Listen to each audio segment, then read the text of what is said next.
Kuna taarifa kwamba Musa Barakonte huenda akarudi kunako klabu ya Yanga. Hii ni baada ya sintofahamu kati ya Yanga Sports Club na Raja Casablanca.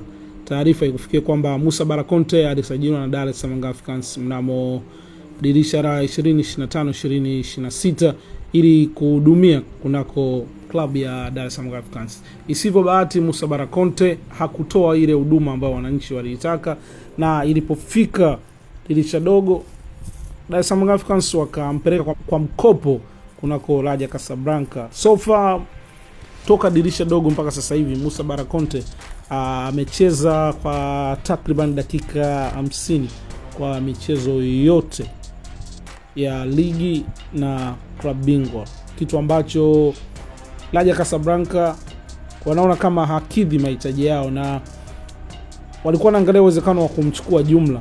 So bei ambayo Dar es Salaam Africans wanaitaka, dau ambao wanalitaka ni kubwa sana, dola 400,000, ambalo inaonekana wazi kwamba Raja Casablanca hawapo tayari kutoa hiyo pesa. So nini kitatokea?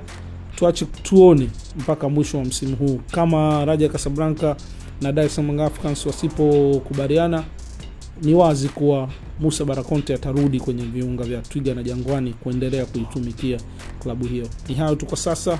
Hii ni LK Plus. Endelea kusubscribe, kulike, comment na kushare. Mpaka wakati mwingine. Ciao.